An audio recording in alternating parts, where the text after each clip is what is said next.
বাপের হুকুম কি জিনিস তা এরা সব বুঝবে না। তখন বাপই ছিল আইন, বাপই সুপ্রিম কোর্ট, প্রিভি কাউন্সিল। খেদি পেচি কাকে গলায় ঝুলিয়ে দিয়েছেন বিগ বস তা বুঝতে পারছেন না বলে ভয়ে শুভদৃষ্টির সময় চোখ পর্যন্ত খোলেননি ব্রহ্মকুমার। আর এই পিন্টুকে বিয়ে করার কথা বলে বলে মুখে ফেকও উঠে গেল। কথাটা শুনতে পায় বলেই মনে হয় না, অথচ ছেলেটার বিয়ে দরকার। রাজনীতি করতে গিয়ে দাগা খেয়েছে, আইনেও মন নেই। এই অবস্থায় বিয়ে ছাড়া ওষুধ নেই, কিন্তু ওষুধ না গিললে কি করবেন তিনি? বাচ্চা চাকরটা এসে খবর দিল, মা একটু ডাকছেন বাবু। ব্রহ্মকুমার আঁতকে উঠে বলেন, এখন ডাকছি কি রে? কত মক্কেল দেখছিস না? আগে খুব দরকার। পরে হবে পরে, এখন যা। চাকরটাকে ব্রহ্মকুমার স্টেশন থেকে কুড়িয়ে এনেছিলেন। উত্তরবঙ্গের বছরবাড়ি বন্যায় বছর চারেক আগে গোটা পরগনা ভেসে গিয়েছিল।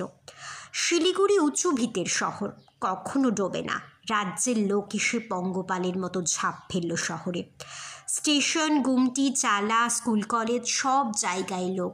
সেই সময় পুরনো বাজার থেকে মাসকাবাড়ি বাজার করে ফেরার পথে স্টেশনে এস.এম. চক্রবর্তীর সঙ্গে দেশকাল পরিস্থিতি নিয়ে দুটো কথা বলছিলেন দাঁড়িয়ে।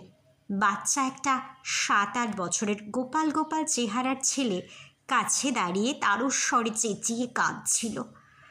ছেলেটার দিকে বিরক্ত চোখে মাঝে মাঝে তাকাচ্ছিলেন ব্রহ্মকুমার। এমন সময় পাশেই একটা দঙ্গল থেকে একটা আদুরগা লোক বিগলিত মুখে এগিয়ে এলো। গায়ে পড়া অসহ্য রকমের আলাপি কিছু লোক আছে দুনিয়ায়, এদের আসপদ্দার শেষ নেই। হুট বলে তখন শ্রেণীভেদ ভুলে যার তার সঙ্গে মনের কথা বলতে লেগে যায়। এই লোকটাও তেমন। চক্রবর্তী আর তার কথা হচ্ছে, মাঝখানে উদয় হয়ে লোকটা বলল, এই যে ছেলেটা দেখছেন না বাপু, এর বাপ নেই, মা একটা পাগলি। তা ছিল মায়ে পোয়ে একরকম, কিন্তু আজ সকাল থেকে মাটারও তল্লাশ নেই। কোথায় চলে গেছে পাগল মানুষ? ছেলেটা কেঁদে কেটে সারা হচ্ছে। তা বাবু নেবেন নাকি ছেলেটাকে? ঘরে ধরে থাকবে, কাজকর্ম করবে, মানুষ হয়ে যাবে একরকম। ব্রহ্মকুমারী রেগে যাওয়া উচিত ছিল, কিন্তু একটু সংসারী বুদ্ধি তখন খেলল মাথায়। তার স্ত্রীর একটু বাতের লক্ষণ আছে। হাঁটু আর পায়ে কোনো বাচ্চা ছেলে উঠে মারিয়ে দিলে আরাম পান, কিন্তু সেরকম বাচ্চা তার বাড়িতে কেউ নেই। এটাকে নিলে সেই কাজ হয়। লোকটাকে ব্রহ্মকুমার জিজ্ঞেস করলেন, যাতে কি রে? আগে বারুজীবী, ভালোই জল চল, গার্জিয়ান কেউ নেই, আমি গ্রাম সম্পর্কে কাকা, আর কেউ নেই।